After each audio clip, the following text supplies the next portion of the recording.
দর্শক স্বাগত জানাচ্ছি বাংলা টিভি ফেসবুক লাইভে। দর্শক আমি মুহূর্তে আছি রাজধানী ডিআরইউতে, ঢাকা রিপোর্টার্স ইউনিটির সাগররুনি মিলনায়তনে। দর্শক আপনারা জানেন যে গত 10ই জুন ইসলামিক বক্তা আবু তহা, তার গাড়ি চালক এবং 2 সফরসঙ্গী সহ নিখোঁজ হয়েছেন। তাদের সন্ধানের দাবিতে এর আগেও তাদের পরিবার সংবাদ সম্মেলন করেছে, আজও সামনে দেখেন সবাই শুরু করছে। কিছুক্ষণের মধ্যে তাদের সম্মেলন শুরু হবে। দর্শক আমরা আপনাদেরকে সেটি দেখানোর জন্য সংযুক্ত হয়েছি, আমাদের সঙ্গে থাকুন।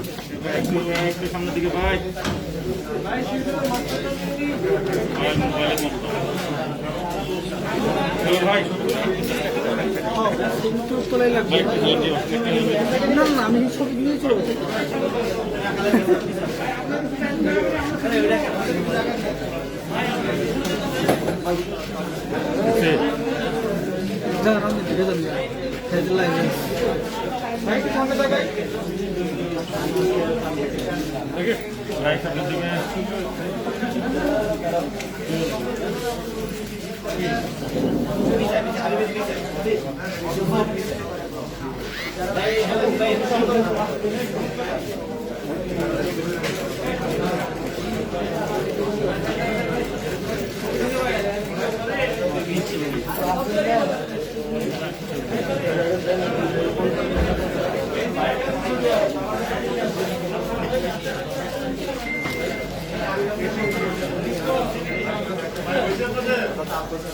শুরু করুক আপা, একটু সামনের দিকে। এই ভাই একটু পরে, হ্যালো ভাই একটু সামনের দিকে, পরে ছবি নিলে আমরা ছবি নিতে পারবো।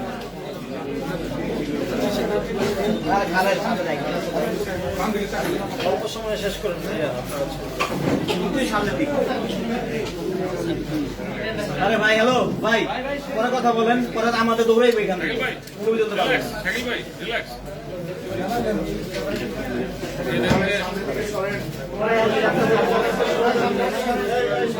আপু একটু দিকে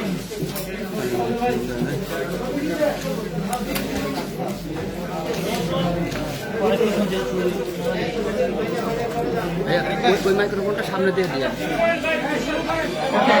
আমি একটু ইন্টারভিউ করে দিচ্ছি। সবাই জানেন যে একটু সবাই যদি কথা না বলতে ভালো হয়। আপনারা এই সংবাদ সম্মেলনের উদ্দেশ্য জানেন, আর তখন আপনাদের স্ত্রী কর্তৃক আহত এই সংবাদ সম্মেলনে তার স্ত্রী সাবেকুন নাহার, তার ফ্যামিলি মেম্বার, আমি ব্যারিস্টার সরোয়ার, আমার পাশে আছে ব্যারিস্টার ফজলুল করিম জুয়েল মন্ডল, আমরা তার লয়ার। আমরা এখানে উপস্থিত আছি, 2:30 মিনিট হয়ে গেছে। এখন আপনাদের সামনে সাবেকুন নাহার তার বক্তব্য এবং সে যেটা পেশ করবে।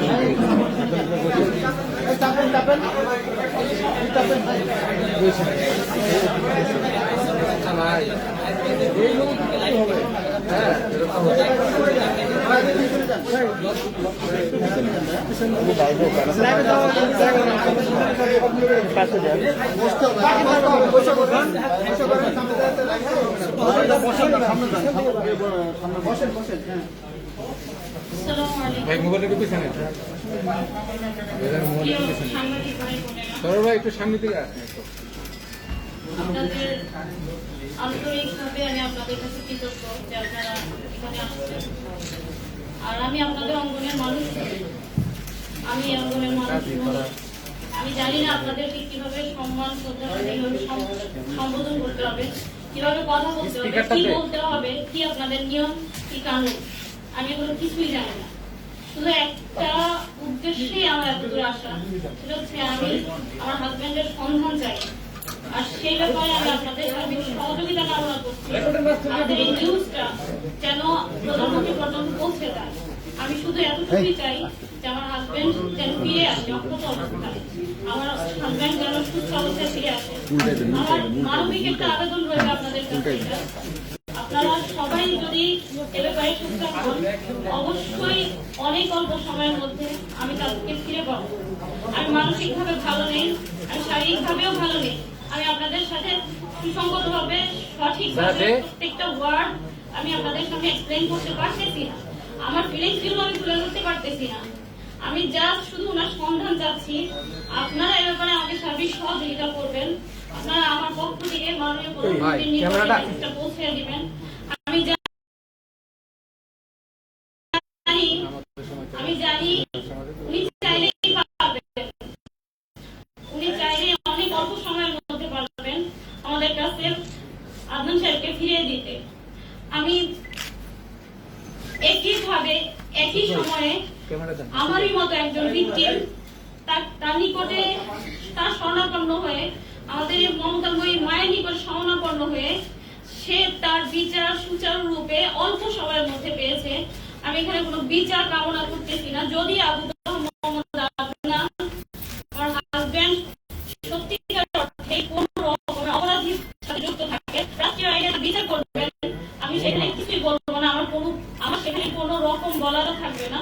কিন্তু আমি শুধুমাত্র তার সন্ধানটুকু চাচ্ছি আপনাদের কাছে। অ্যাটলিস্ট সে কোথায় আছে, কেমন আছে, কিভাবে আছে, সেই জিনিসটা একটু আমি জানতে চাচ্ছি। আরেকটা মেসেজ আমি আমার জায়গা থেকে আপনাদেরকে দিতে চাচ্ছি, সেটা হচ্ছে যদি আপনারা তাকে আমার কাছে ফিরিয়ে দিতে না পারেন, আমাকে তার পর্যন্ত নিয়ে যান, আমাকে তার সাথে নিয়ে যান। সে কোনো দলের সাথে যুক্ত না, সে না আওয়ামী লীগ, সে না বিএনপি, সে না কওমি, সে না আহলে হাদিস, তার কোনো দল, তার কোনো মত, সে কারোর সাথে, সে একেবারে নিরীহ একটা মানুষ, সাধারণ একটা মানুষ, যার জন্য আপনারা লক্ষ্য করবেন যে একমাত্র আমি ব্যতীত এবং সাধারণ কিছু যুব সমাজ ব্যতীত তার ব্যাপারে কথা বলার জন্য কেউ নেই, তার পক্ষেও কেউ নেই। এটা একটা প্রমাণ বহন করে যে সে কোনো দল এবং মতের সাথে নেই। আমি তার জন্য আপনাদের কাছে মানসিক আবেদন করতেছি। সে নিরীহ মানুষ, হয়তো কোনো মিস আন্ডারস্ট্যান্ডিং হতে পারে তার ব্যাপারে, হয়তো ভুল হতে পারে, সে একেবারে নিরীহ একটা মানুষ। তাকে হয় আমার কাছে ফিরিয়ে দিন, হয় তাকে আমার কাছে ফিরিয়ে দিন, নয় আমাকে তার পর্যন্ত পৌঁছে দিন, নয় আমাকে তার পর্যন্ত পৌঁছে দিন। তার ব্যাপারে কথা বলারও কেউ থাকবে না, তার ব্যাপারে আপনাদের সামনে ফেস হওয়ারও কেউ থাকবে না। আমাকে তার পর্যন্ত অ্যাটলিস্ট পৌঁছে দিন। আমি আপনাদেরকে না মামলাগুলো আদায় করতে পারতেছি না, আমার নামাজের কোনো অর্থ ঠিক আছে না, আমার কোনো কিছু ঠিক আছে। আমি এই জীবনটা চাচ্ছি না এরকম। আমার দিন শেষে আমার রবের সামনে দাঁড়াতে হবে, দিন শেষে আমাকে আমার রবের সামনে দাঁড়িয়ে ইন্ডিভিজুয়ালি আমার জবাবদিহিতা আমাকেই করতে হবে। আমি এই লাইফটা আর বেয়ার করতে পারতেছি না, আমি আর কোনোভাবেই আমি এটা নিতে পারতেছি না। আমি ফিজিক্যালি প্রচন্ড রকম উইক হয়ে গেছি।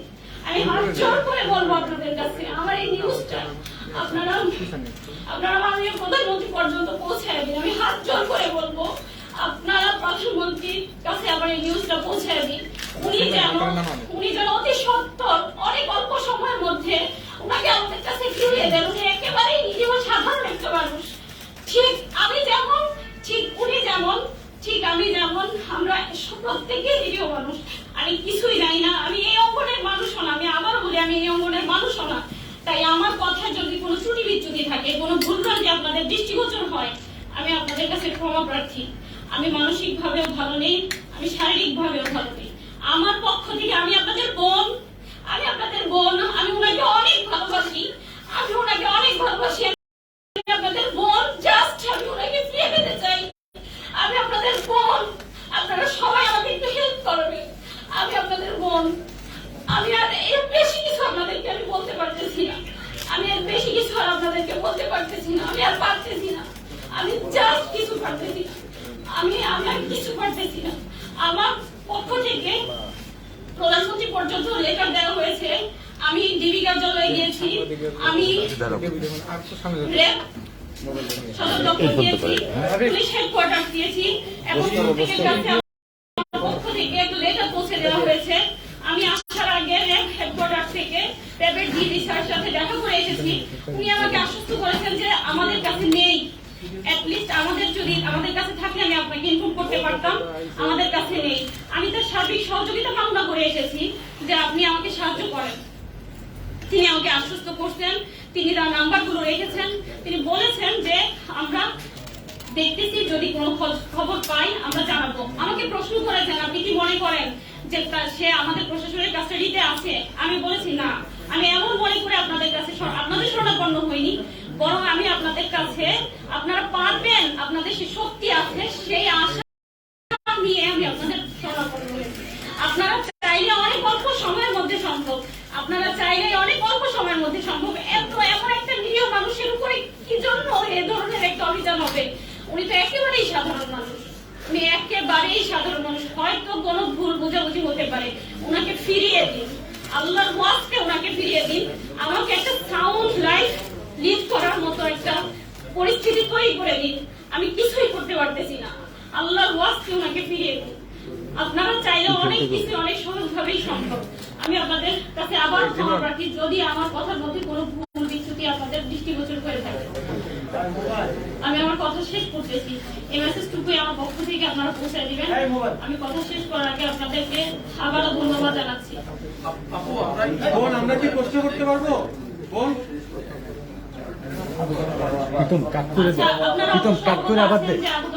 আপনাদের সাথে আরো 3 জন একসাথে নিখোঁজ হয়েছে। আমি তাদের ফ্যামিলির সাথে যোগাযোগ করতে চেষ্টা করেছি। আসলে রংপুরের ফ্যামিলিগতভাবে মানুষগুলো এমন যে তাদের মানে হয়তো বা আমি জানি না, তারা খুবই নিরীহ অথবা হয়তো বুঝতেছে না। আমি তাদের সাথে যোগাযোগ করেছি, আসার জন্য বলেছি যে আমরা ব্রিফিং আয়োজন করেছি কনফারেন্সের, কিন্তু তারপরে তাদের রেসপন্সটা ছিল এমন যে হ্যাঁ আপু আপনি করতেছেন, আপনি করতে থাকেন, আমরা আসতে পারলাম না, এই ধরনের। তো দুঃখিত যে আমি তাদেরকে আপনাদের সামনে উপস্থিত করতে পারিনি। 3-3টা মানুষ, আমি 4জন মানুষ কার সহ, এটা অবশ্যই কোনো প্রাইভেট কোন সংস্থার কাজ হতে পারে না। জাস্ট এটুকুই আমার ধারণা, এটা কোনো প্রাইভেট ভাবে তাকে গুম করা হয়েছে, এটা হতেই পারে না। প্রশাসন চাইলেই অনেক অল্প সময়ের মধ্যেই এটা একেবারে সম্পূর্ণরূপে উদ্ঘাটন করতে পারে, একদম চুলচেরা, মানে আর কিছুই বাকি থাকবে না এখানে। প্রশাসন যদি এখানে হস্তক্ষেপ করে অল্প সময়ের মধ্যে এই বিষয়টা সুরাহা করা সম্ভব। প্রশ্ন করি। বোন, আমরা একটু জানতে চাচ্ছি, আপনার প্রথম মিডিয়ার সামনে আসলেন, একটু ক্যামেরার সামনে তাকিয়ে বলবেন যে ঘটনার দিন কি হয়েছিল, আপনার সাথে কি কথা হয়েছিল? ঘটনার দিন আমি ডিটেইলস বলতেছি। ঘটনার দিন উনি আসতেছে যখন 3টা থেকে 3:30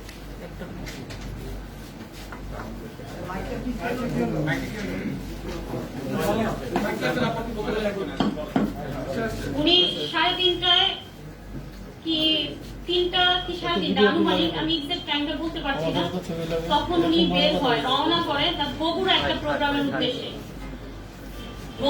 প্রোগ্রামের উদ্দেশ্যে রওনা করে। সাথে ফিরোজ ভাই এবং মুহিত ভাই নামের 2 ব্যক্তি তার সাথে ছিল সফরসঙ্গী হিসেবে। আর তার নাম হচ্ছে আমির, সে নিজেই ড্রাইভ করতেছিল। এই 4 জন বগুড়ার প্রোগ্রামের উদ্দেশ্যে রওনা করে। উদ্দেশ্য ছিল প্রোগ্রাম শেষ করে ঢাকা ফিরবে, ঢাকা আমার কাছে উনি আসবেন। কিন্তু 4টার দিকেই, আমি টাইম এক্স্যাক্টলি আপনাদের বলতে পারবো যদি ফোনটা চেক করি, 4টা কি তার কিছু পরেই উনি আমাকে কল করে বলতেছে, আমি আর কি তাকে কল করে আস্ক করতে চেয়েছি যে কি খাবার, কি রান্না করবো আর কি। সেজন্য উনি খুবই ফেড আপ হয়, খুব রেগে যায় আমার উপরে, যে কিভাবে আছি, কেমন আছি, এই প্রশ্নটা না করে কিভাবে কি খাবো এই প্রশ্ন করতেছো। তখন সে বলতেছে যে আমার পেছনে 2টা বাইক আমাকে ফলো করতেছে, আমার মনে হচ্ছে যে আমাকে 2টা বাইক ফলো করতেছে। তখন আমাকে বললো জাস্ট আমার জন্য দোয়া করো, আমি যেন নিরাপদে বাসায় পৌঁছতে পারি। তখন আমি ওনার মানে উনি খুব রেগে যাওয়ার কারণে আমি আর কোনো প্রশ্ন করিনি, আমি রেখে দিলাম।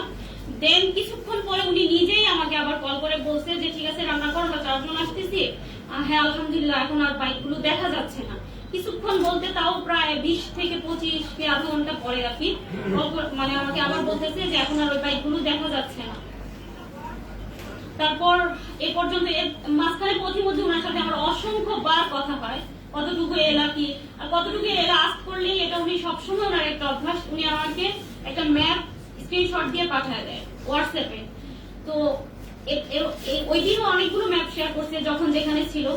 লাস্ট আমি যখন ওনাকে কল করি 2টার দিকে, মেবি উনি কারে ঘুমিয়ে পড়েছে, এজন্য আমার কলগুলো রিসিভ করতে পারে। লাস্ট কলগুলো শুধু হয়তো ঘুম ভাঙছে পরে উনি আমাকে একটা ম্যাপ শেয়ার করে, সেই ম্যাপটা শেয়ারের লাস্ট টাইমটা ছিল 2:37। তো আমারও চোখ লেগে গিয়েছিল, আমি হুট করে যেই দেখলাম যে ম্যাপটা 2:37-এ শেয়ার করা, তার মানে তো চলে আসার কথা। ওখানে শো করতেছিল ডেস্টিনেশন 18 মিনিট, মানে 18 মিনিটের মধ্যে উনি মিরপুর ইন করবে এরকম। তো আমার যখন চোখ খুলে আমি দেখতেছি প্রায় 2:45, তাহলে তো তাড়াতাড়ি চলে আসবে, আমি খাবারগুলো রেডি করব। আমি হুড়মুড়িয়ে উঠি, উঠার পরে আমি ওয়েট করতেছি, হতে পারে কোনো কারণে লেট হইতে পারে। আমি 3:30 প্রায় 4টা অবধি ওয়েট করে আবারও কল করি, 3টার দিকে কল করি ওনার ফোনে, 3টা কি তাই একটু পরে, তখন থেকে ফোনটা সুইচ অফ পাই। তারপরেও আমি কিছু মনে করি হতে পারে তার ফোনে চার্জ নেই। তারপর আরো কিছুক্ষণ পরে আমি আমিরের নাম্বারে, যা কার ড্রাইভ যে করতেছিল, তাকে কল করি। কল করার পর তার ফোনও সুইচ অফ পাই। তখনই আমার কাছে একটু সন্দেহ হয়। তারপর থেকে আমি লাগাতার ট্রাই করতে থাকি, আর একটু ওয়েট করি, এভাবে 5টা বেজে যায়। 5টার পরে আমি যাদেরকে চিনি বা ওনার সাথে যারা মোটামুটি চলাফেরা করে, এদেরকে আমি নক করা শুরু করি। আর ফ্রাইডে ওনার একটা প্রোগ্রাম খুতবা ছিল, সাবার একটা খুতবা ছিল, সেই খুতবায় উনি অ্যাটেন্ড করলো কিনা আমি প্রায় 6টা অবধি তাকে অনেককে কল করার পরে আমি 6টার পরে ওখানেও কল করি যে ওখানে চলে গেল কিনা কোনো কারণে। তারাও বললো যে না, এখানে আসেনি।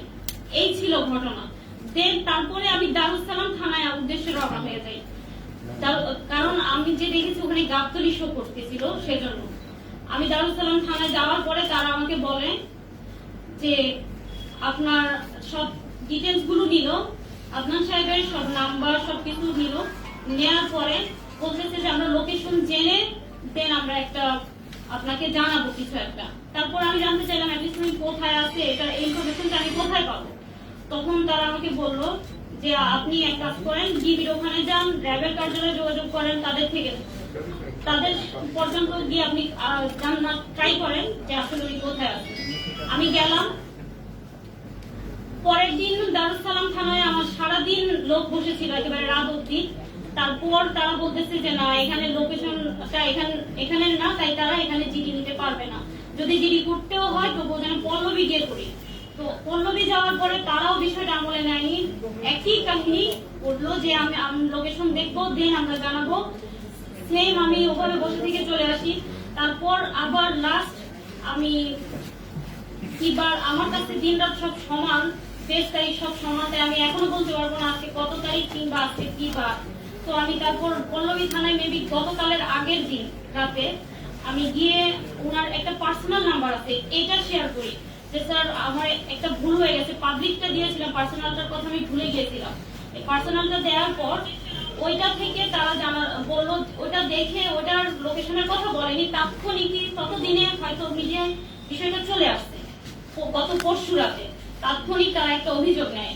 এর মধ্যে রংপুর কোতোয়ালি থানায় ওনার মায়ের পক্ষ থেকে একটা জিডি নেয়, সেই জিডির মাধ্যমে, জিডির নাম্বার দিয়ে একটা অভিযোগ গ্রহণ করে পল্লবী থানায়। আর আমি তো আমার চেষ্টা অব্যাহত রেখেছি। এর মাঝে আমি প্রধানমন্ত্রী কার্যালয়ে 2 বার গিয়েছি, ওখানে লেটার দিয়েছি। টিভি কার্যালয়ে তো আমি অনেক ট্রাই করেছি, আমাকে তো কোনোভাবে অ্যাক্সেসই দেয়নি। আর আমি তো জানিও না সবচেয়ে বড় কথা কোন বইতে যেতে হবে, কিভাবে কি করতে হবে, কারণ আমি তো এই অঙ্গনের মানুষই না। বাধ্য হয়ে শুধুমাত্র উনার জীবনটার কথা ভেবে, উনার জন্য আমার যন্ত্রণার জায়গা থেকে, আমার আত্মনাদের জায়গা থেকে আপনাদের সামনে ফেস করতে হয়েছে। আমি কখনোই ফেস করতে চাই না। আপু, উনি বগুড়া একটা প্রোগ্রামের কথা বলে বাসা থেকে বের হয়েছিলেন, উনি কি বগুড়ায় গিয়েছিলেন নাকি সরাসরি ঢাকায় এসেছিলেন? একটু যদি এই না, প্রোগ্রামের কথা, বগুড়ার প্রোগ্রামটা হয়নি। ওই মেবি আমার সাথে তো তার ডিটেলস আর কথা বলার সুযোগ ছিল না। আমি ভাবছিলাম বাসায় এলে দেন আমিও তাকে আস্ক করবো যে আসলে কি কারণ ছিল, কি হয়েছিল প্রতিমধ্যে, কারণ সে খুব রেগে গিয়েছিল আমার উপরে। সেজন্য আমি আর তাকে ওখানে কিছু জিজ্ঞেস করিনি, শুধু এতটুকুই জানতে পেরেছি যে ওই দিন আর প্রোগ্রামটা উনি অ্যাটেন্ড করেন। আচ্ছা বোন, আপনি বলেছেন যে উনি কোনো রাজনৈতিক দলের আশ্রয় প্রশ্রয় কখনো ছিল না এবং কোনো বক্তব্য কখনো কোথাও দেয়নি, কিন্তু আপনার ভাষ্য অনুযায়ী তার সাথে যখন আপনার কথা হয়েছে তখন তিনি এক পর্যায়ে বলেছেন যে দুটি ভাই তার গাড়ি ফলো করেছে। এই ধরনের কথা বা পূর্ব, মানে এর আগে আপনাকে কখনো বলেছিল কিনা? না, এই ধরনের কোন সিচুয়েশনের সম্মুখীন আমি কখনোই হইনি, কখনো উনি বলেও নি, কখনো উনি বলেন। তবে উনি এমনিতে যখন এগুলো নিয়ে কথাবার্তা বলতো, মসজিদে খুতবা বা লেকচারে যেত, মাঝে মাঝে বিচ্ছিন্ন কিছু ঝামেলার সম্মুখীন উনি হতো। সেজন্য হয়তো উনি তুলে ধরেছে যে দেখা ইসলামের কথাগুলো বললে বা হক বিষয়গুলো যদি আচ্ছা, আমি যেটা বলি অ্যাডিশনাল জায়গা জি। আপনি বিগত বেশ কয়েকটা মাস ধরে আপনি ওনাকে নিয়ে উদ্বিগ্ন ছিলেন, কি কারণে সেটা একটু ব্যাখ্যা করেন। বিগত কয়েক মাস ধরে আমি তাকে নিয়ে উদ্বিগ্ন ছিলাম এরকম আমি বলিনি। প্রোগ্রাম যারা আয়োজক তাদের সাথে যোগাযোগ করেছেন কিনা, বা উনি যে প্রোগ্রামটাতে গেলেন বগুড়াতে, প্রোগ্রামে যায়নি, প্রোগ্রাম যারা- অ্যাটেন্ড করেনি। না যারা আয়োজক, যারা এটা আয়োজন করলেন যারা তাদের সাথে আয়োজক আমি যোগাযোগ তাদেরকে করেছেন কিনা? চিনি না, আর তার কোথায় কখন প্রোগ্রাম থাকে এগুলো সব তো আর আমার সাথে শেয়ার করে না। আমি তো সবার নাম যেগুলো পোস্টার হয় জাস্ট ওগুলো হয়তো বা আমি জানি, আর খুদবার ওখানে আমি কল করতে পেরেছি এজন্য যে এটার পোস্টার হয়েছিল। আদারওয়াইজ আমি তো আর জানি না কাদের সাথে তার কথা হচ্ছে। আমি তো আপনাদের সাথে ফেস হচ্ছি, এভাবে তো ফেস হওয়ার প্রশ্নই আসে না। আপনি একটু বলবেন কি আসলে আপনাদের কি মনে হচ্ছে কারা তাকে অপহরণ করে থাকতে পারে, বা আপনাদের পরিবারের পক্ষ থেকে আপনারা কি মনে করছেন? আইন শৃঙ্খলা রক্ষাকারী বাহিনী কেউ নিয়ে গেছে নাকি অন্য কারোর সাথে তার শত্রুতা ছিল? আমি এত কিছু বুঝি না, আমি এত কিছু বুঝি না। আমার শুধু সন্দেহের জায়গা থেকে স্বাভাবিক, হয়তো আমার জায়গায় আপনারা থাকলেও মনে হতে পারে এটা হতে পারে ওইটা হতে পারে, নানান জল্পনা কল্পনা আপনার মনে জানা বাঁধতেই পারে। আমার জায়গায় আপনি থাকলেও এটা হতো। তো সেই জায়গা থেকে কখনো মনে হয় উনার ব্যাপারে অনেক সময় অনেকে বিরূপ মন্তব্য করতেন, অনেক সময় উনার ব্যাপারে অনেকে অনেক রকমের কথা বলতেন। তো মনে হয় যে এজন্যই কি উনার উপরে কোনো প্রেশার এলো কিনা, বা এজন্যই উনি এত বড় একটা ঘটনার শিকার হলেন কিনা, এজন্যই উনার লাইফটা বিপন্ন কিনা। আবার কখনো মনে হয় উনি জিও পলিটিক্স নিয়ে আলোচনা করতো, পলিটিক্যাল সায়েন্টিস্ট বা সায়েন্স নিয়ে কথা বলতো, সবাইকে পড়াশোনা করার জন্য উদ্বুদ্ধ করতো না, লেকচার গুলো শুনলে দেখবেন। তো মনে হয় এটা কি ইন্টারন্যাশনালি কোনো একটা গোয়েন্দাদের বিষয় কিনা। এক এক সময় আমার মনে এটা আমার হতেই পারে, এক এক সময় এক এক রকমের ধ্যান ধারণা চিন্তা ভাবনা কত কিছুই তো ব্রেনে ঘুরপাক খায়। আমি তো এগুলো বুঝি না ভাইয়া, আপনারা ভালো বুঝবেন আমার চেয়ে যে আসলে কি হতে পারে। আমি জাস্ট ঘটনার সাক্ষী, আমি আপনাদের কাছে আমার তার সন্ধান চেয়ে আবেদন করতেছি। সরাসরি একটা প্রশ্ন করি। হ্যাঁ, সম্প্রতি যেটা আপনি জিও পলিটিক্স এর কথা বলেছেন, ইসলামিক জিও পলিটিক্স এর যে জায়গা, ফিলিস্তিন এবং ইসরায়েলের ঘটনা নিয়ে ওনার অবস্থান রেখেছিলেন, কি সংক্ষেপে যদি বলতেন। ফিলিস্তিন ইসরায়েলের বিষয় নিয়ে ওনার অবস্থান বলতে আপনি কি আশা করতেছেন? মানে উনি কোনো বক্তব্য দিয়েছিলেন কিনা? উনি ওনার বক্তব্যগুলোতে তো আছেই, উনি তো ইসরায়েলের ব্যাপারে বলতেনই। আমরা মুসলিম বলতেই আমরা সকলেই আল-আকসাকে ভালোবাসি, আর আল-আকসার উপরে যাদেরই রক্তচক্ষু থাকবে সে ব্যাপারে আমাদের দিল থেকে একটা তাদের প্রতি বেদনা থাকবে, একটা যন্ত্রণা কাজ করবে। আচ্ছা আপু, এরকম ঘটনা অনেক সময় দেখা যায় যে আইন শৃঙ্খলা রক্ষাকারী বাহিনী পরবর্তীতে গ্রেপ্তার স্বীকার করে। তো আপনার কি এখানে কোনো আশঙ্কা আছে কিনা? অ্যামনেস্টি ইন্টারন্যাশনাল উদ্বেগ জানিয়েছে, আন্তর্জাতিক কোনো মানবাধিকার সংস্থার সাথে আপনারা যোগাযোগ করেছেন কিনা, কিংবা ফার্দার আপনারা আর কি স্টেপ নিবেন ওনাকে পাওয়ার জন্য? জি, আমাদের একটা অলরেডি একটা আবেদন সাবমিট করা হয়েছে। আর হচ্ছে আমি আসলে এ পর্যন্ত আমি এরপরে নেক্সট স্টেপ গুলো আমি এখন আমার ব্রেনে নেই। আমি আপনাদের কাছেই আসছি, আমি প্রধানমন্ত্রীর কার্যালয়ে আবার যাওয়ার ট্রাই করব, আমি এভাবেই ট্রাই করে যাব। এরপরে আমার সর্বাত্মক চেষ্টাগুলো এভাবে, এগুলো কেমনি কি হবে, এর বেশি আমি আর কি করতে পারি? আমি তো একটা সাধারণ মানুষ। আচ্ছা আপু, আপনারা যদি কোনো আমি জোহরা টেলিভিশন থেকে আসছি। সেটা হচ্ছে আমাদের একটা ব্যক্তিগত জীবন নিয়ে আমাদের যেহেতু উনি মিসিং, এটা নিয়ে সারা বিশ্ব নিয়ে আলোচনা হচ্ছে বাংলাদেশের মধ্যে। কিন্তু তার আবু তোহা মোহাম্মদ আদনান, এই আমরা জানি তার নাম আফজালুল আদনান, তার আবু তোহা মোহাম্মদ আদনান এবং তার এইটা উনি আসলে কিভাবে হয়ে ওঠেন এটা একটু বলবেন? তার আসলে ব্যাকগ্রাউন্ড বা তার পড়াশোনা ওটা হচ্ছে তার আইডি কার্ডের নেই। আর আবু তোহা মোহাম্মদ আদনান দিয়ে তার অফিসিয়াল পেজ গুলো চলতো, ইউটিউবে এই নামটা দেয়া ছিল, যার জন্য এই নামটাতেই উনি পরিচিত। আর পড়াশোনার ব্যাকগ্রাউন্ড হচ্ছে উনি ফিলোসফিতে মাস্টার্স করেন, দেন উনি সালাফি মাদ্রাসা থেকেই অ্যারাবিকের উপরে বিভিন্ন অনেক টিচারের থেকে, অনেক মুরব্বীদের থেকেই শিক্ষা গ্রহণ করেন। তবে উনি এমন না, আমি আবারও বলতেছি, কথাটা আমি শুরুতে বলছি যে উনি সালাফি কিংবা হানাফি কিংবা হাম্বলি কিংবা কওমি কিংবা দেওবন্দি কিংবা আহলে হাদিস, উনার এরকম কোনো পরিচয় নেই। উনি সবার থেকে উনি সংকীর্ণ মনের ছিলেন না। উনি হকটা সব জায়গা থেকে গ্রহণ করতেন এবং উনি প্রচুর পড়াশোনা করতেন, অনেক বেশি পড়াশোনা করতেন। জাস্টিস তকি উসমানীর বইগুলো উনি পড়তেন। আমার বাসায় যে বইগুলো আছে, রংপুরে ওনার যে বইগুলো আছে, এগুলো মানে সব বাইরের স্কলারদের বই আছে, অনেক মানে উনি সবার থেকেই এলেম নিতেন। উনিও তো সাধারণ একটা মানুষ, আর ব্যাকগ্রাউন্ড ওনার জেনারেল। আচ্ছা, স্বরাষ্ট্র রাজনীতির সাথে যুক্ত না, রাজনীতির সাথে যুক্ত থাকাটা কি কোনো ধরনের অপরাধ মনে করেন? আমি একটু বুঝি না। আচ্ছা, আমি এই জিনিস জানিও না। স্বরাষ্ট্রমন্ত্রী জানিয়েছেন যে তাকে খোঁজার জন্য আইন শৃঙ্খলা রক্ষাকারী বাহিনীর সদস্যরা তৎপর রয়েছে। বিজেপির কোনো বক্তব্য আছে? আপনারা কি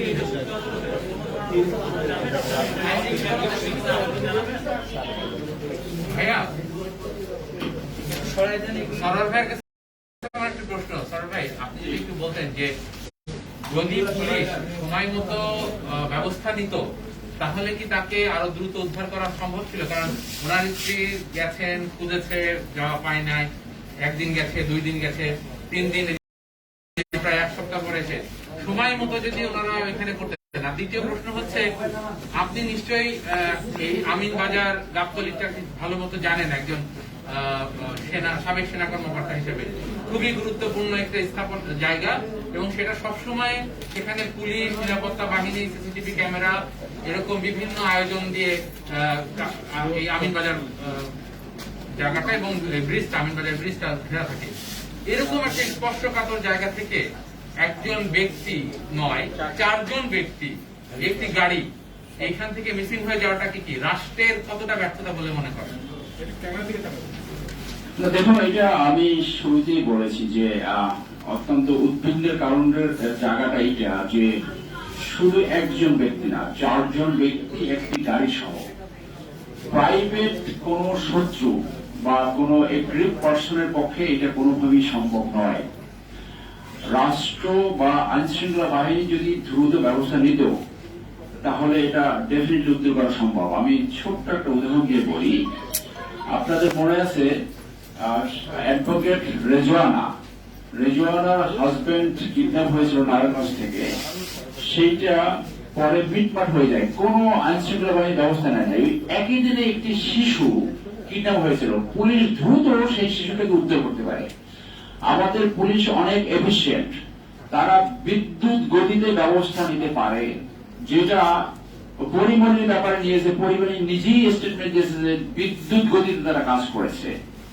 কিন্তু এইখানে যদি রাষ্ট্রের উচ্চ জায়গা থেকে নির্দেশ দিত অথবা নির্দেশ যায়, তাহলে আমি মনে করি এটা মাত্র ঘন্টার ব্যাপার তাকে বের করা। আর যে কোনো ভাবে তার শত্রু থাকুক, প্রাইভেট থাকুক, যে থাকুক, যে কোনো ব্যাপারে যদি কোন নাগরিক নিখোঁজ হয়, সেখানে পুলিশের দায়িত্ব হলো তাকে খুঁজে বের করে তার ফ্যামিলিকে বলা এইটা হয়েছে, তার একটা জবাব দিতে হবে।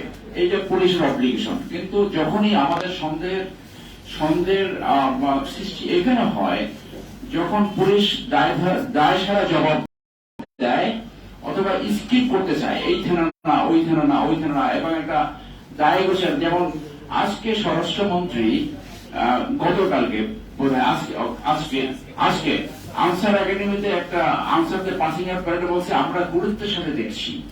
এই কথাগুলো অনেক সময় একটু দায় সারা গোছের মনে হয়। শুধু দেখছি বললে হবে না, যদি রাষ্ট্র চায়, রাষ্ট্রের উপরে কেউ শক্তিশালী নাই। আমাদের পুলিশ বাহিনী, র্যাব অত্যন্ত দক্ষ, তারা চেলে 1 ঘন্টা 2 ঘন্টার ভিতরে এই কেস উদ্ঘাটন করা সম্ভব, কারার পিছনে উদ্ঘাটন সম্ভব। এবং আমরা আশা রাখবো, আমি এই ফ্যামিলি লয়ার হিসেবে এই 4টা প্রাণ এবং গাড়ির কথা বাদ দেন, তাদেরকে দ্রুত রাষ্ট্র তার রেসপন্সিবল দায়িত্ব পারফর্ম করে তার ফ্যামিলির কাছে ফেরত দেবে। ধন্যবাদ আপনাদের।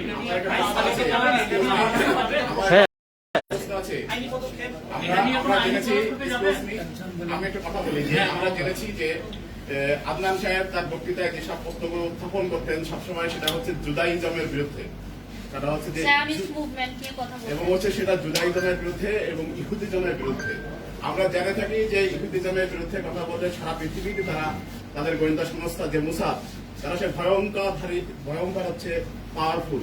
আপনারা কি সাসপেক্ট করছেন যে এই না, এটা তো আপনি দেখছেন যে তার স্ত্রী বলেছে সন্দেহের অবকাশ থেকে যায়, কারণ যখন এটা উদ্ঘাটন না হবে যে কোনো ধরনের সন্দেহই হতে পারে। আইনি পদক্ষেপ আমরা এর আগের ঘটনাগুলো আমরা দেখেছি যে এইগুলার নিয়ে রিড করা সম্ভব। আইনি পদক্ষেপ তো পুলিশ স্টেশনে যাওয়া একটা আইনি পদক্ষেপ, তো পুলিশ তো সেখানে সঠিকভাবে এখন পর্যন্ত দায়িত্ব পারফর্ম করেছে বলে আপনি দেখেন 10 তারিখ থেকে আজকে 16 তারিখ 6 দিন, তো 6 দিন কিন্তু কম সময় না। তো 6 দিনে মাত্র একটা জিডি হয়েছে। তিনি কার কাছে যেতে পারতেন? রাষ্ট্রের সর্বোচ্চ ব্যক্তি প্রধানমন্ত্রীর কাছে আবেদন করেছে, তাকে মা বলে সম্বোধন করেছে। তিনি আর কোথায় যেতে পারতেন? র্যাবের ডিসি অত্যন্ত দক্ষতার সাথে তারা দায়িত্ব পালন করে। আর কোথায় যেতে পারতেন? আইজিপি পুলিশ তার কাছে আবেদন করছে। এর চেয়ে বড় আইনি পদক্ষেপ আর কি হবে? রিড করা যাবে, আদালতের কাছে যাওয়া যাবে, ইভেন আদালত সুমোটো ভাবে এইটার বিরুদ্ধে ব্যবস্থা নিতে পারে। কারণ একটি দুটি মানুষ না, 4টি মানুষ একসাথে নিখোঁজ হয়ে আছে, এন্ড দ্যাট টু প্রায় 1 সপ্তাহ। সো এই ক্ষেত্রে যদি পুলিশ বাহিনী, ল এনফোর্সিং এজেন্সি যদি সঠিকভাবে দায়িত্ব পালন না করে, আইনের কাছে গেলে আইন তো পুলিশের কাছেই সেইটাকে বলবে যে আপনারা ব্যবস্থা নেন। তো প্রথম দায়িত্বটা তো আসলে এই ক্ষেত্রে পুলিশের দায়িত্ব। ধন্যবাদ আপনাদের সবাইকে। আচ্ছা, দুটো প্রশ্ন। গত 6 দিনে আপনার কাছে কোন ধরনের সন্দেহজনক কল বা SMS কি এসেছে কিনা?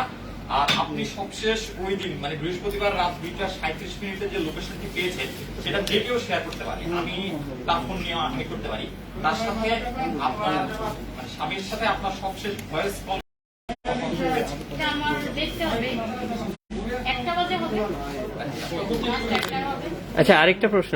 স্বরাষ্ট্রমন্ত্রী আজকে জানিয়েছেন যে আইন শৃঙ্খলা রক্ষাকারী বাহিনীর সদস্যরা তৎপর রয়েছে। সেক্ষেত্রে আপনাদেরকে কি পারিবারিকভাবে কোনো কিছু জানানো হয়েছে কিনা, ইতিমধ্যে কোনো আপডেট জানানো, বা আপনারা কাদের সাথে যোগাযোগ করছেন? মানে সরাসরি 1% 2% কার সাথে?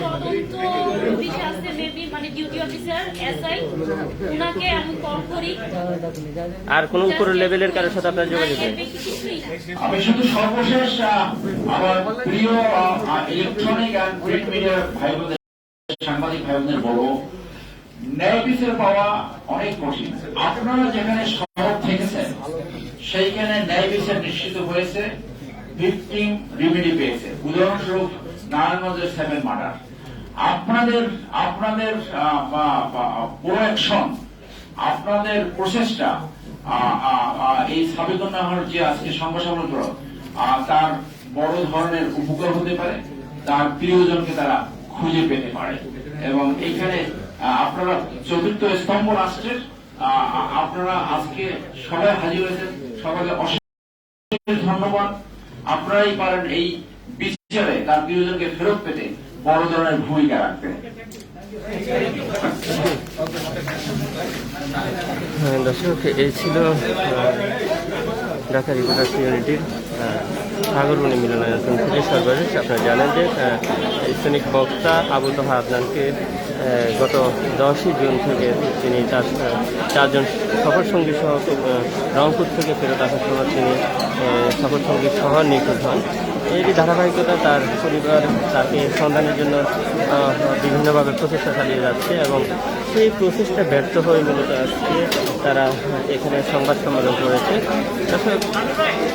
আমরা আবারও আপনাদের সামনে যে কোনো আপডেট নিয়ে হাজির হবে। সে পর্যন্ত আপনারা বাংলা টিভির সঙ্গে থাকুন। সকলকে ধন্যবাদ।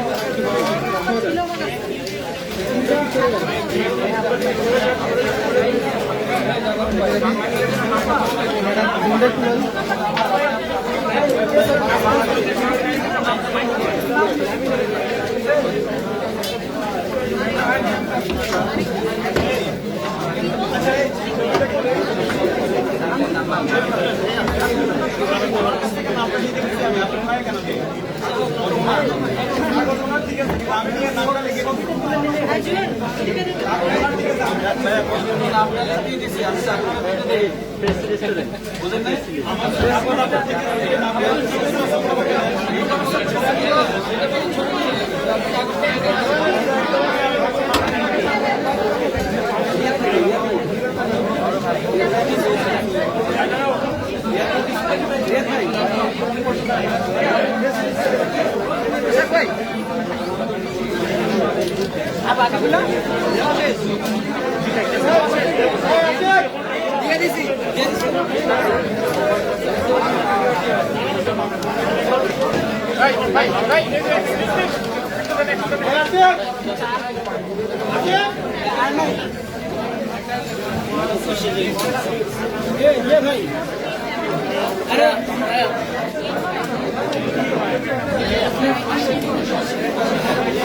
আসলে শেষ হয়ে গেছে ভাইয়া অরিজিনাল ফটোকপি করতে হচ্ছে আছে নাকি আরো আছে এখানে তো দুইটা একটা হচ্ছে পুলিশের কোয়ার্টার হ্যাঁ একটা বদল ভাই না দুটো আছে অরিজিনাল কপি দেখো আশিক ভাই অরিজিনাল কপি তিনটে আছে না আশিক ভাই আছেন এখানে আমার কাছে একটা আছে ভাই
অরিজিনাল গুলো কই অরিজিনাল গুলো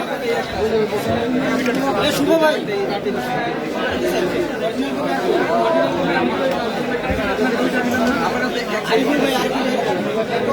অরিজিনাল কপি নিছি দুইটাই নিছি তিনটে একজনের কাছে রাখুন না রিয়াদের কাছে আসে না আরবি ভাই কই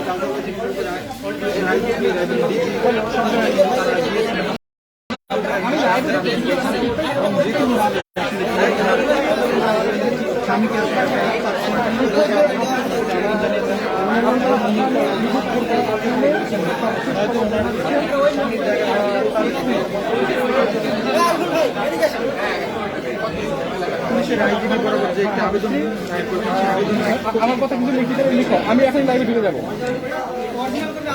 ভাইয়া কারো কাছে অরিজিনাল কপিটা ভুলে যায় থাকলে একটু দিয়ে গেলে ভালো হতো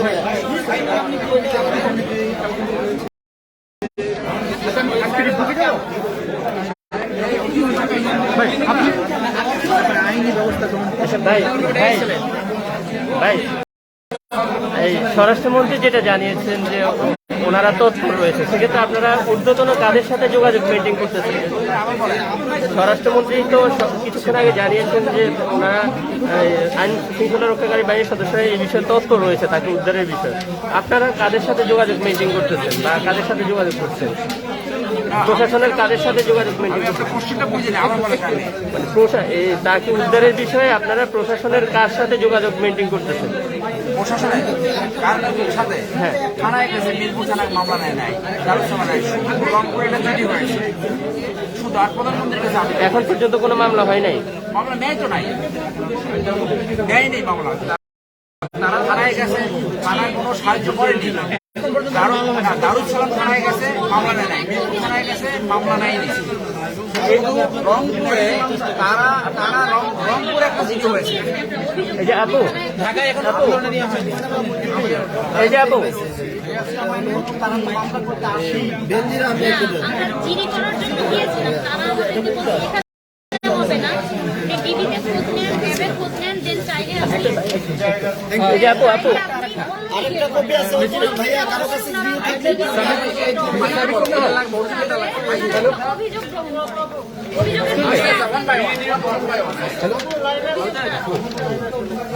আপনি একটু আবু আদনানের ব্যাপারে সবশেষ কি পরিস্থিতি এটা জানাবেন। আমার সবশেষ পরিস্থিতি আমি তো বলতে পারবো না উনি কোথায় আছে কেমন আছে। আমার কার্যক্রমগুলো আমি কি করতেছি এটুকু জাস্ট করতে পারবো। সেটা হলো আমি লাস্ট আপনাদের এখানে আসার আগে আমি র্যাবের ডিজির সাথে দেখা করে আসি। উনি আমাকে আশ্বস্ত করছেন যে হ্যাঁ আমাদের কাছে নেই, কিন্তু কোথায় আছে আমি দেখে জানাচ্ছি। আচ্ছা, এই র্যাবের ডিজির সাথে দেখা করেছেন না, তাকে কোনো চিঠি দিয়েছেন বা? না না, আমি সশরীরে দেখা করেছি। আচ্ছা, তো আপনারা কি প্রত্যাশা করছেন? কারণ আবু তাহের আদনান নিখোঁজ হয়েছেন 6 দিন হলো, আপনি এর মধ্যে নানা সংস্থার সাথে কথা বলেছেন, এখন পর্যন্ত আপনার কাছে কি কোনো ধরনের কোনো ফুল কল এসেছে কিনা? জি না, আমাকে আশ্বস্ত করে এ পর্যন্ত কোনো কল আসেনি। আমি আশাবাদী যে প্রশাসন এ ব্যাপারে হস্তক্ষেপ করলে, ওই যে বারবার বলা হচ্ছে যে কথাটা যে 1 আওয়ারের ব্যাপার, জাস্ট 1 ঘন্টার ব্যাপার, তারা চাইলেই অনেক অল্প সময়ের মধ্যে আমার পরিচয়টাকে ঠান্ডা করে দিতে পারে। তারা চাইলেই অনেক অল্প সময়ের মধ্যে এ ব্যাপারে দ্রুত পদক্ষেপ গ্রহণ করে আবু তাহের আদনানের ইস্যুটাকে শেষ করে দিতে পারে, তারা চাইলেই পারে। আচ্ছা, আমরা নানা আবু তাহের আদনানের যে বক্তব্যগুলো ওগুলো শুনেছি অনেকগুলো। উনি মূলত জায়নিজম বা ইহুদিবাদের বিষয় নিয়ে কথা বলতেন, বর্তমান বিশ্ব নিয়ে ব্যবস্থা নিয়ে কথা বলতেন। এর পেছনে কি আসলে ইহুদিবাদ বা তাদের মোসাদের কোনো ধরনের সংশ্লিষ্টতা রয়েছে কিনা আপনি কি কোনো সন্দেহ করছেন? আমি কিভাবে বুঝবো? আমি তো বারবারই বলতেছি আমি তো এগুলো বুঝি না। হতে পারে এমন কিছু হতে পারে তাদের ইন্টারন্যাশনালি কোনো সংস্থার এখানে তারা জড়িত থাকতে পারে, অনেক কিছুই হতে পারে। আমি বললাম না আপনাদেরকে, তখন তো বললাম যে আমার ভেতরে অনেক রকমের সন্দেহের উদ্রেক হয়। আমার একটা প্রশ্ন, সেটা হচ্ছে যে আপনি কি এই গত 6 দিন বা 7 দিনে আপনাকে কি কোনো মাধ্যম থেকে বা কোনোভাবে কেউ কোনো ধরনের হুমকি দিয়েছে কিনা বা অনাকাঙ্ক্ষিত ফোন এসেছে কিনা? একবার জাস্ট ইনফর্ম করা হয়েছে আমি যেন কোনো রকমের এভিডেন্স গুলো না রাখি, এগুলো সব সরায়া দিলে তাকে ফিরে পাবো। একবার জাস্ট একটা আনঅফিশিয়ালি আমার কান পর্যন্ত এই কথাটা আসছে। আমি এই জন্য আপনাদেরকে কোনো লিংক দিতে, এটা কি আইন শৃঙ্খলা রক্ষাকারী বাহিনী জানিয়েছে বা কোনো ফোন থেকে? ফোন আনঅফিশিয়ালি আমি যে আপনাদেরকে কোনো ক্লু দিব, লিংক দিব, এরকম না। আমাকে এটা কি ফোনে? ফোর্স করা হয়েছে। এটা কি ফোনে বলছে? ফোনে জিজ্ঞেস করছে? ফোন কলে? তারপর মানুষের মাধ্যমে, আমার পরিচিতর মাধ্যমে আমাকে ইনফর্ম করা হয়েছে, যে বলেছে আমি যেন কোনো রকমের পদক্ষেপ না নেই, আমি যেন মিডিয়ার সাথে কোনো কথা না বলি। এটা একেবারে দ্বিতীয় দিন রাতেই আমাকে এটা বলা হয়েছে। তাহলে আমি হয়তো তাকে খুব অল্প সময়ের মধ্যে ফিরে পাবো। আর যদি আমি কোনো রকমের পদক্ষেপ গ্রহণ করি, কারোর সাথে কোনো কথা বলি, এবং আমাকে এমনও বলা হয়েছে সোশ্যাল মিডিয়ার মধ্যে যত রকমের এভিডেন্স আছে এগুলো যেন আমি ডিলিট করে দিই। তো আপনি কি করছেন? মানে এগুলো ডিলিট করে দিবেন বা? জি না, আমি এমন ভাবছি না। কারা দিয়েছে? বাংলাদেশের যত জায়গা আছে, প্রধানমন্ত্রী কার্যালয় থেকে শুরু করে আইজিপি থেকে শুরু করে র্যাব, সব জায়গায় আপনি গিয়েছেন। তো উনি তো জিও পলিটিক্স নিয়ে কথা বলেন, তো আপনি কি ইন্টারন্যাশনাল মানবাধিকার সংস্থা যারা আছে তাদের সাথে কোনো সহায়তার বা আরো ফার্দার কোনো ইয়া করবেন কিনা, আবেদন জানাবেন কিনা? হ্যাঁ, আমি জানাবো। অলরেডি আমাদের একটা অ্যাপ্লিকেশন সাবমিট করা হয়ে গেছে। এটা কত দূর এগুলো এটা আমি আপনাদেরকে এখনো বলতে পারতেছি না। সাবমিট করা হয়েছে আসলে ওটা ওই যে আমার ভাইয়ের পক্ষ থেকে করছে, তো আমি নামটা এই জন্য আপনাদেরকে এক্স্যাক্টলি বলতে পারতেছি না। তারা প্রকাশ করেছে, হ্যাঁ তারা নিজেরা করেছে। এমনি আরেকটা কোথায় যেন একটা অ্যাপ্লিকেশন সাবমিট করা হয়েছে গতকালকে আমার সিগনেচার সহ। আর আমি আপনাদেরকে হুমকির বিষয়টা কি আপনাকে ফোন করে হুমকি দিছে? যে ফোন মানে মোবাইল ফোনে ফোন করছে নাকি? আমি কি বললাম, সেই লোকটার বিষয়ে কি আমাকে এভাবে বলেছে, আমার পরিচিতর মাধ্যমে আমাকে খুব করে ফোর্স করা হয়েছে আমি যেন কোনোভাবেই কাউকে কিছু না বলি। তাহলে কি আপনি সন্দেহ করতেছেন যে ওরা এটার সাথে জড়িত আছে? সেক্ষেত্রে আপনার পদক্ষেপ? বললাম তো আমি জানি না, হতে পারে, অনেক কিছুই হতে পারে। থানায় তো অভিযোগ করতে গিয়েছিলেন, জি থানা থেকে কি অভিযোগ নেওয়া হয়েছে? লাস্ট পরশু রাতে একটা অভিযোগ নেওয়া হয়েছে, লাস্ট পরশু রাতে। প্রথম তো তারা জিডি নেয়নি।